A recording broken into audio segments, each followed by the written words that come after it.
নমস্কার, আমি মৌসুমী। শিলালিপিতে আপনাদের সবাইকে স্বাগত জানাই। যদি গল্প পাঠ ভালো লাগে তাহলে শেষে একটা লাইক দিয়ে যেতে ভুলবেন না।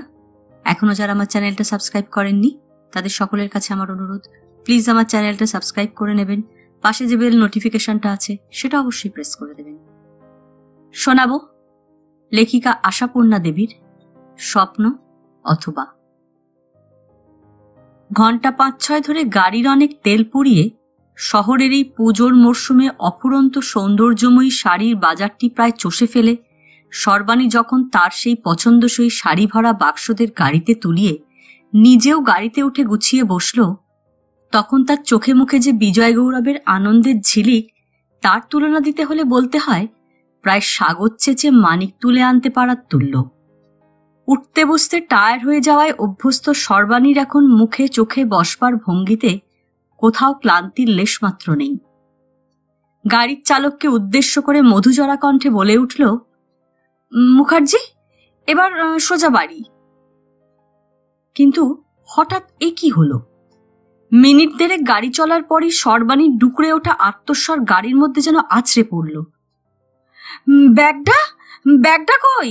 মুখার্জি, শিগগির গাড়ি ঘোরাও, শিগগির, যত তাড়াতাড়ি পারো, সেই শেষ দোকানটায়। এখনো গিয়ে পড়লে হয়তো। আহ, চালিয়েই চলেছ কেন? ব্যাক করো। মুখার্জি একবার তাকিয়ে দেখল, কাঁটা গাছ সংকুল অরণ্যের মতো বহুবিধ গাড়ি সংকুল রাস্তার এই মোক্ষম মোড়টা থেকে গাড়ি ব্যাক করা অসম্ভব। নিজেকেই একটু ব্যাক করে ঘাড় ঘুরিয়ে জিজ্ঞেস করল, আরো কিছু কেনার ছিল বুঝি? কেনার আবার কি থাকবে? দেখলেই তো, প্রায় ঝুলি ঝেড়ে শেষ শাড়িখানার দাম দেওয়া গেল। চেনা দোকান নয় বলে চেক নিতে চাইল না। আর কিছু কেনা টেনার কথা নয়, আমার ব্যাগটা দেখতে পাচ্ছি না।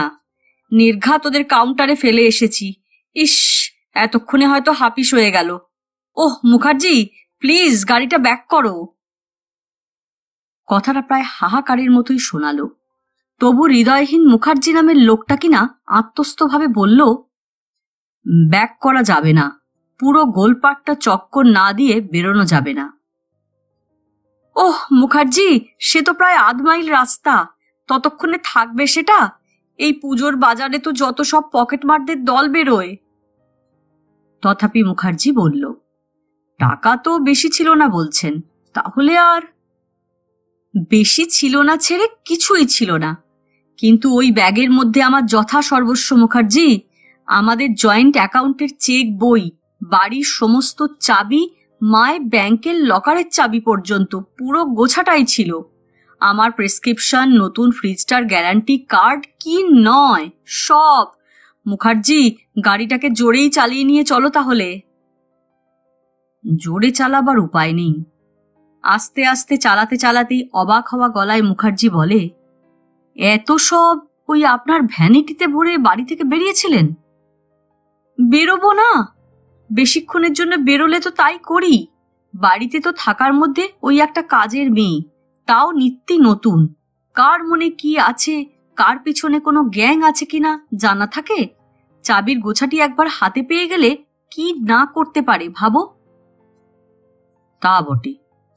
অতএব ভাবতে ভাবতেই গাড়িটাকে চালিয়ে নিয়ে চলতে হয় তার চালককে। মণিবাণী যখন তার নিজস্ব দুর্ভাবনার ভার তার উপর চাপালেন দয়া করে, সেই দয়াচ্ছেদার মানটা তো রাখতে হবে। সত্যি বলতে সর্বাণী তার বরের অফিসের মাধ্যমে পাওয়া এই সৌম্য চেহারার ভদ্র শিক্ষিত সুরুচি সম্পন্ন ড্রাইভারটিকে বেশ সমীহর চোখেই দেখে। যত অনায়াসে আগের সেই রোগা হ্যাংলা আধবুড়ো ড্রাইভারটিকে সুশীল সুশীল বলে নাম ধরে ডাকত, একে তা পারে না। বয়সে সর্বাণীর থেকে বোধহয় 2-4 বছরের ছোট হওয়া সত্ত্বেও। অতএব ওই পদবি ধরে ডাকা। তাছাড়া নামটাও তো একটু শক্তপোক্ত, ডাকা আয়াস সাধ্য। তবে মুখার্জিও সেই সমীহ রাখে, কখনো আপন পরিচয়ের সীমানাটা ডিঙিয়ে ফেলে না। যা বলে আস্তে আস্তেই, সেইভাবেই বলে। সেটা আপনার ওই সাইড ব্যাগের মধ্যে রাখেননি তো? সাইড ব্যাগের মধ্যে? পাগল নাকি? ও তো একটু ভিড়ের ঠেলাঠেলির মধ্যে সবকিছুই চট করে তুলে নেওয়া যায়। পার্স, ভ্যানিটি ব্যাগ আমি কখনো সাইড ব্যাগে রাখি না, সব সময় হাতে ধরে রাখি। ওটাই হচ্ছে সব থেকে সেফ। আপন সাবধানতা গর্বে গরবিনী সর্বাণী এখন একটা হতাশ নিঃশ্বাস ফেলে বলে, আজই যে কি হলো হঠাৎ। খুব মনে পড়ছে কাউন্টারের ওপর একবারটি নামিয়ে রেখে বোধহয় সাইড ব্যাগটাই ঠিক করে নিচ্ছিলাম, তারপরই নেমে আসি দোকান থেকে। আমার মনে হচ্ছে এক্ষুনি গিয়ে পড়লে হয়তো পেয়েই যাব। কল্পনার চোখে বোধহয় দেখতেই পায় সর্বাণী। গাড়িখানা খ্যাঁচ করে সেই দোকানটার দরজার সামনে দাঁড়িয়ে পড়ল। সর্বাণী হুশ করে গাড়ি থেকে বেরিয়ে পড়ে, দোকানের সামনের দুটো সিঁড়ি টপ করে টপকে ঢুকে পড়ে, একদম কাউন্টারের উপর ঝাঁপিয়ে পড়ে তুলে নিল সেই পরম প্রার্থিতটিকে। কিন্তু হায়, ট্রাফিক আইনও কি এমন বেয়ারা! ফিরে এসে আর দোকানের দরজার সামনে এসে হাজির হওয়া হলো কই। গাড়িকে দাঁড় করাতে হলো রাস্তার ওপারে বিপরীত ফুটপাতের সামনে, তাও এমন জায়গায় যেখান থেকে গাড়িতে বসে সামনের দোকানটার ঠিক ভিতরটা সোজাসুজি দেখা যায় না। অথচ এখন এই বেলা পড়ে আসার সময়, যখন রাস্তায় অফিস ফেরত গাড়ি টাড়ির নিশ্ছিদ্র মিছিল, তখন রাস্তা পার হতে যাওয়া তো বিপজ্জনক। মুখার্জি বলল, আপনি থাকুন, আমি যাচ্ছি, দেখি গে, অবশ্য পাওয়া যাবেই এমন আশা না রাখাই ভালো। এখন সর্বাণীর হতাশ স্বর, তেমন আশা রাখছি না, তবে অঘটন তো আজও ঘটে। কিন্তু তুমি চিনতে পারবে তো ব্যাগটা? চকোলেট কালার, বাটনটা সোনালি। হ্যাঁ হ্যাঁ, মনে পড়ছে, বুঝতে পেরেছি বলে গাড়ি থেকে নেমে গিয়ে রাস্তায় নেমে পড়ে মুখার্জি এবং চলমান গাড়ির স্রোতের আড়ালে হারিয়ে যায়। পরবর্তী দৃশ্য আর কিছুই দেখতে পায় না সর্বাণী জানালা দিয়ে, শরীরের প্রায় আধখানা বাইরে ঠেলে দিও। কিন্তু অঘটন যে আজও ঘটে তার প্রমাণ মিলল হাতে হাতে। কাউন্টারে বসে থাকা ভদ্রলোক ব্যাগের বিবরণ শোনার আগেই বলে উঠলেন, হ্যাঁ হ্যাঁ দেখেছি, কালার ফালার দেখিনি, ভেতরে কি আছে তাও দেখিনি, চোখে পড়তেই ড্রয়ারে তুলে রেখেছি বলে ড্রয়ার খুলে জিনিসটা বার করে বাড়িয়ে ধরে বলেন, যেই আপনারা দোকান থেকে নেমেই রাস্তায় পা দিলেন সেই চোখে পড়ল, কিন্তু তখন আর ডাকা বৃথা, কানে ঢুকবে না, যা শব্দ। আপনারা দুজনে, এই শব্দটা হঠাৎ একটা অস্বস্তি বোধের শিহরণ এনে দিল। ইস, কি অন্যায়!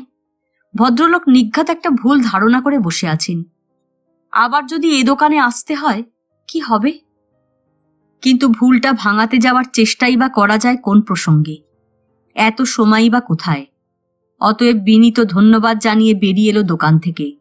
আর সেই মুহূর্তে আরও একবার অনুভব করল সে, সত্যি অঘটন আজও ঘটে, কখনো কখনো ভীষণ অভাবনীয়ভাবে ঘটে। তা নইলে দোকান থেকে নেমে রাস্তায় পা ফেলার সঙ্গে সঙ্গেই আবিষ্কার করে ফেলে, তার সঙ্গেই দোকানের মধ্যেকার কোনো প্রান্ত থেকে পায়ে পায়ে বেরিয়ে এসে একেবারে মুখোমুখি দাঁড়িয়ে পড়েছে আসানসোলের অনন্যা। সত্যিকার অনন্যা, একেবারে রক্ত মাংসের দেহ নিয়ে, সেই কপালের ওপর ঝুড়ো ঝুড়ো উড়ু উড়ু চুলের ঝিরঝিরানি, সেই ভুরুর ওপর একটা নিকষ কালো তিল, সেই তার চির চেনা, চির আকাঙ্ক্ষিতা আর চিরতরে হারিয়ে যাওয়া আসানসোলের ডাকসাইটের দাপুটে মেয়ে অনন্যা ঘোষ, আসানসোলের বেশ বিখ্যাত হার্ডওয়্যার মার্চেন্ট সত্য ঘোষের একমাত্র কন্যে সবেধন নীলমণি। কিন্তু তার সেই দাপটটা কি শেষ পর্যন্ত তেমন কাজে লেগেছিল? শৈশবে মা মরা মেয়ে বাপের কাছে যা কিছু দরকার থাকতো সবই পিসির মাধ্যমে। পিসি, তোমার পূজনীয় দাদাকে বলে দাও পাড়া শুদ্ধ সবাই যাত্রা দেখতে যাচ্ছে, সত্য ঘোষের মেয়েও যাবে, এমন কিছু মহাভারত অশুদ্ধ হবে না তাতে। পিসি, বাবাকে বলে দিও মেয়ে ক্লাসে ফার্স্ট হয়েছে বলে যেন নাচানাচি না করেন, ইচ্ছে করলে সবাই ফার্স্ট হতে পারে। পিসি, ডাঙ্গুলি খেলাটা মেয়েদের জন্যে নয়, এ কথা কে বুঝিয়েছে তোমার দাদাকে? বলে দিও ওটা ভুল শিক্ষা। এই রকমই চালিয়ে এসেছিল। ঠেক খেল মহামক্ষম সময়টিতে, যখন বাবার কান বাঁচাবার চেষ্টা মাত্র না করে বলল, পিসি, তোমার দাদাকে বলে দাও মেয়ের জন্য হীরের টুকরো পাত্র খুঁজতে হবে না, তার মেয়ে গাঙ্গুলি জ্যাঠার ভাগ্নে শুভটাকে বিয়ে করবে ঠিক করে রেখেছে। তখন সত্য ঘোষ যেন ধেই ধেই করে নেচে উঠল। কি বললি, কি বললি ধিঙ্গি অবতার? গাঙ্গুলিদার ওই চালচুলোহীন তিন কুলে কেউ নেই জ্ঞাতি মামার বাড়ি পড়ে থাকা ভাগ্নেটা এক্কেবারে নিজেই ঠিক করে রাখা হয়েছে বলি তুই এতখানি লায়ক হয়ে বসে আছিস? অতঃপর আর পিসির মাধ্যম নয়, সরাসরি চাপান উত্তর। লায়ক হয়ে বসেছি কই বাবা, হাতে এখনো নাকি 1 বছর বাকি, তাই তো বলে কয়ে পারমিশন চাইছি। পারমিশন চাইছো? ঠিক করে ফেলে পারমিশন? আমি আমার একমাত্র, আমার সর্বস্ব অধিকারিণী রূপে গুণে আলো করা মেয়েটাকে ওই বেকার হতভাগাটার হাতে তুলে দেব? বেকার হতভাগা কি আর চিরকাল থাকে মানুষ বাবা? সেও কিছু কম আলো করা নয়। বিএ অনার্স পাসের রেজাল্টটা জেনেছো, আর চেহারাখানাও তো দেখছো আজন্ম। বাপ অবশ্য চিরকাল মেয়ের বাকভঙ্গিতে ক্ষণে ক্ষণে চমকায়, তবু এখন এই প্রসঙ্গে এই বাকভঙ্গিতে তার আপাদমস্তক পেটের পিলেটা পর্যন্ত চমকে গেল। তবে গেলেও বরাবরের নিয়মে মেয়ের কাছে নতি স্বীকার করল না। অনভ্যস্ত ভঙ্গিতে খিচিয়ে উঠে বলল, রেজাল্ট ধুয়ে জল খাবো আমি? আর চেহারা, বেটা ছেলের আবার চেহারা, রোজগার না করতে পারলে তো রাঙামুলো। বাবা! কি? ও কখনো রোজগার করতে পারবে না এই কথা কোন গণৎকার বলে গেছে তোমায়? ধৈর্য ধরে থাকো না কিছুদিন। হ্যাঁ, চমৎকার। এখন ধৈর্য ধরতে বসি, আর হাতের মুঠো এসে যাওয়া লক্ষ্মী হাতছাড়া হয়ে যাক। কি একখানা সম্বন্ধ এসে গেছে তা শুনেছিস ভালো করে? পিসির কাছে শুনিস। বাপের একমাত্র ছেলে, বিলেত ফেরত ইঞ্জিনিয়ার, আমেরিকায় 20-22 হাজার নাকি আরো বেশি টাকা মাইনের চাকরি, 10 দিনের ছুটি নিয়ে দেশে আসছে, বিয়ে করে বউ নিয়ে ফিরবে একেবারে উড়োজাহাজে চেপে।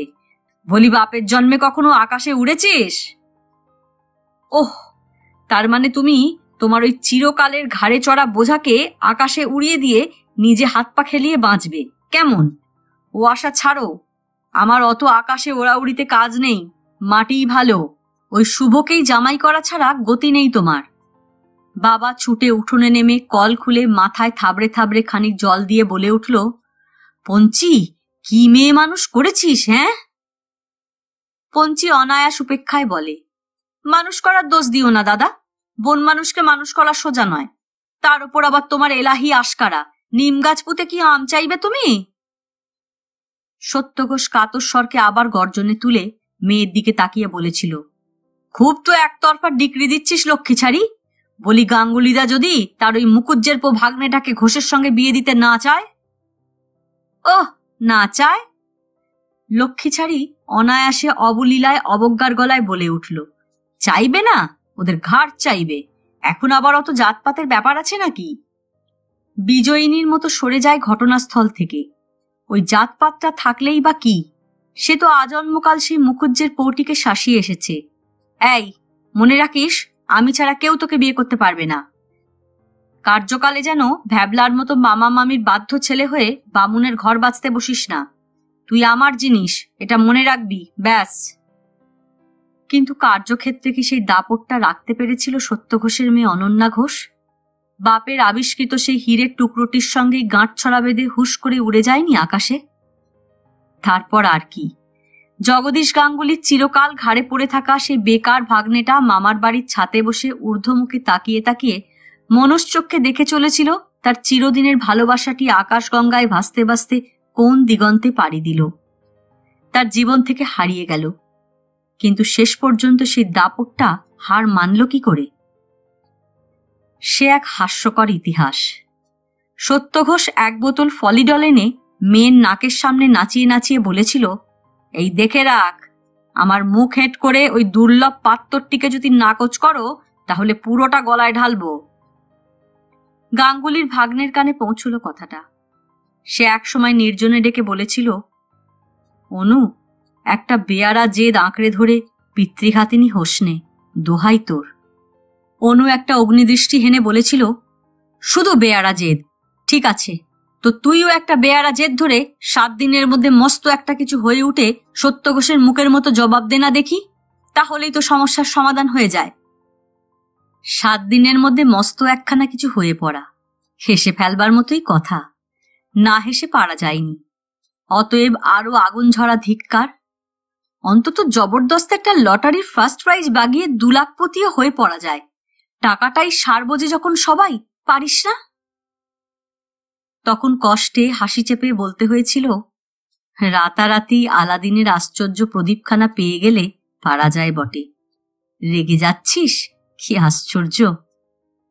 সেই শেষ দেখা।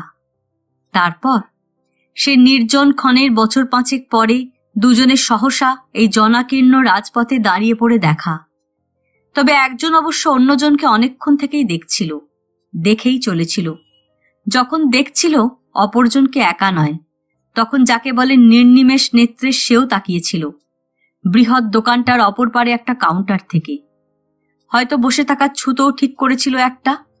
দুর্লভ মার্কা একখানা শাড়ি চেয়ে বসে বস্তা ভর্তি শাড়ি নাড়ছিল। কিন্তু অতঃপর যখন দেখল ওরা দোকান থেকে নেমে গেল আর ওদিকের কাউন্টারে বসে থাকা বয়স্ক দোকান কর্মচারীটি আর্তনাদ করে উঠল, এই দেখো কাণ্ড, ব্যাগ ফেলে গেলেন, এক্ষুনি আসতে হবে ছুটতে ছুটতে। তখন অনন্যা উঠতে গিয়ে উঠল না, নতুন একটা ছুতো আবিষ্কার করে বসে থাকল। তারপর আর কি, দুজনের মধ্যে একজনকে সেই ছুটতে ছুটতে আসতে দেখেই ছুতোর মুড়ো মেরে দিয়ে উঠে পড়ে বেরিয়ে এসে মুখোমুখি হওয়া সেই অপরজনের সঙ্গে। এক মুহূর্ত একটু বিহ্বলতা। একজন অস্ফুটে উচ্চারণ করল, অনু, তুই এখানে? অন্যজন সেভাবেই বলল, যাক, দেখা হলো তাহলে শেষ পর্যন্ত। দুজনেই যেন বিস্মৃত হয়ে গেল এটা রাজরাস্তা। শুধু একটু সরে গিয়ে একটা থামের আড়ালে দাঁড়ালো। তারপর মৃদু সংলাপ বিনিময়। দেখার চেষ্টা ছিল তাহলে? এই কথা বলছিস? তা তোর উপযুক্ত কথাই বলেছিস, অথচ আমি। একটু থেমে বলল, বাবা মারা যাওয়ার খবর চলে এসে 3 সপ্তাহ পরে থেকে কেবল আশা করে মরেছি হয়তো তুই এসে পড়বি খবরটা শুনে। সত্য মামা মারা গেছেন? আশ্চর্যের আর কি আছে, তখনই 2 বার হার্ট অ্যাটাক হয়ে গিয়েছিল। সেই অবধি আর আসানসোলে আসিসনি বুঝি? না, কার কাছে আসব? আমাদের সে বুড়ো বটগাছটা তো ছিল, আছেও। আমি তো যে কদিন থেকেছি রোজ একবার করে। আশ্চর্য, সম্পর্কটা একেবারে মুছে ফেলেছিস। পাড়ার লোক কেউ কোনো সন্ধান দিতে পারল না, তোর মামা মামি পর্যন্ত না। বলে সেইবার চাকরির চেষ্টায় কলকাতায় গিয়েছিল, এই পর্যন্ত জানা। আর জানি না। পাড়ার ছেলেগুলো পর্যন্ত এমন হয়ে গেছে যেন কেউ কখনো সৌভাগ্য মুখার্জি নামটাই শোনেনি। তা সত্যিই তো শোনেনি। শুনেছে? হতভাগ্য মুখুজ্জের নামটা তো গার্জেনদের তামাশার দৃষ্টান্ত, সেই কানা ছেলে আর পদ্মলোচন। এখন আর সে কথা বলছিস কেন? এখন তো দেখছি সত্যি পদ্মলোচন। দেখেছিস? কি দেখলি তুই এই 1 মিনিটে?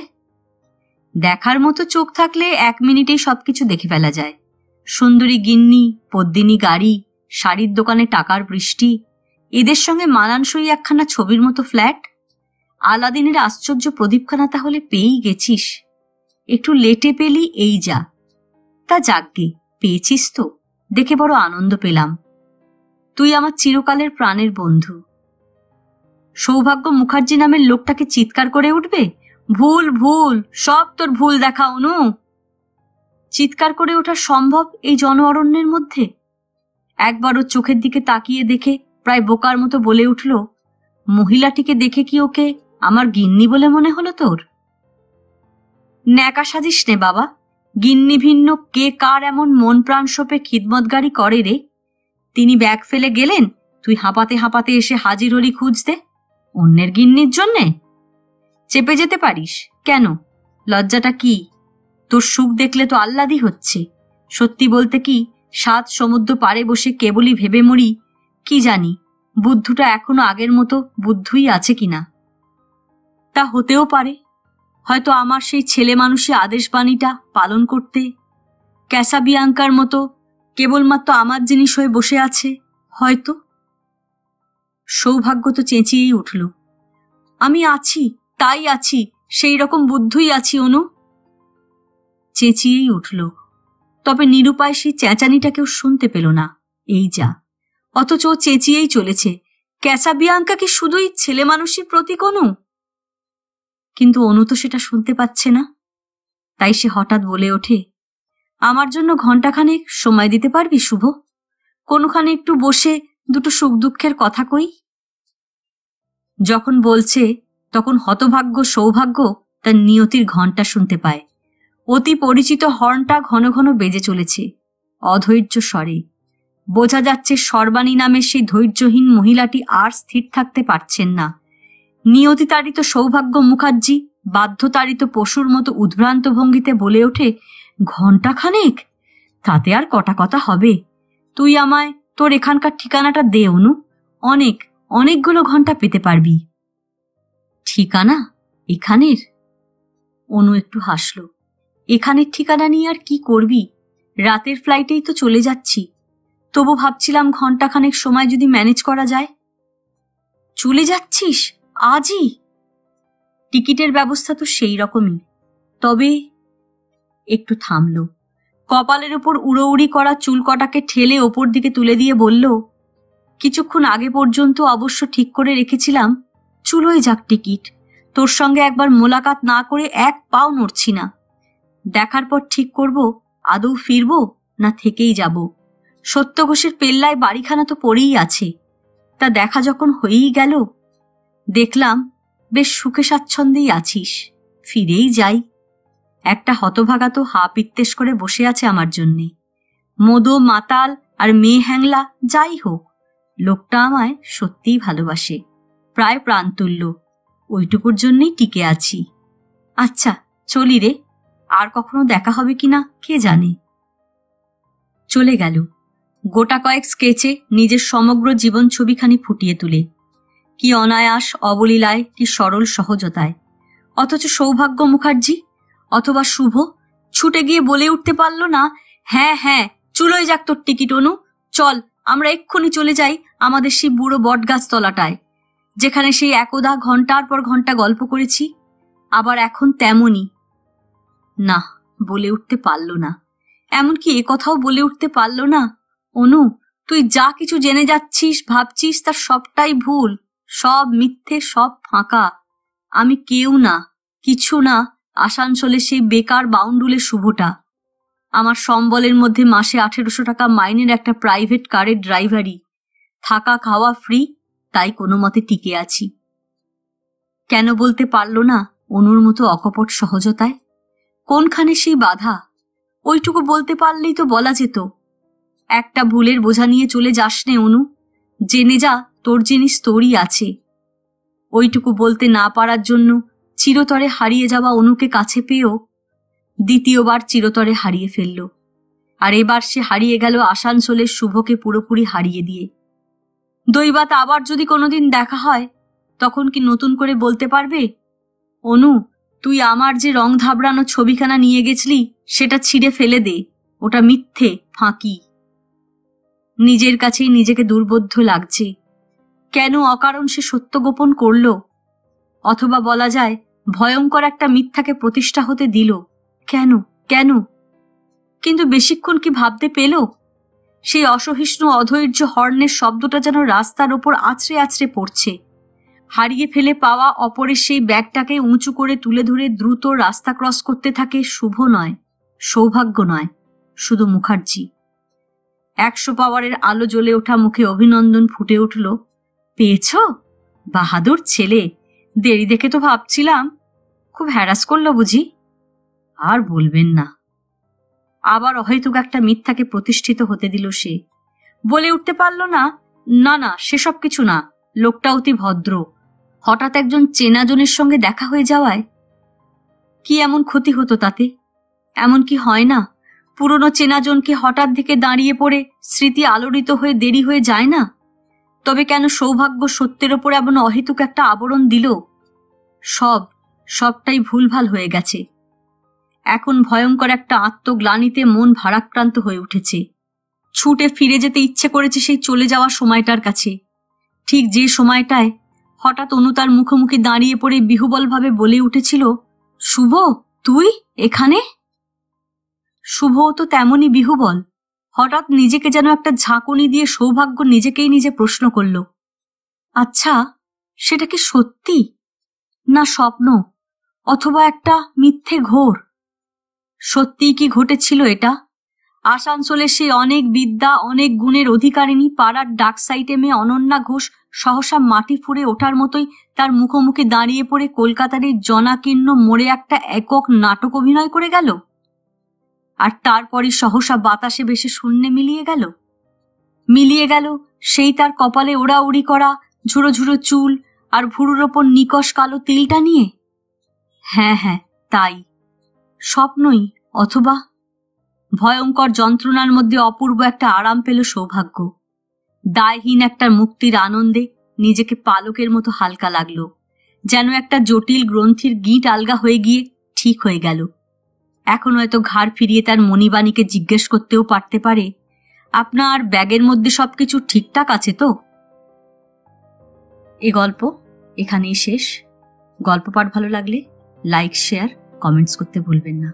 আজকের মতো নমস্কার।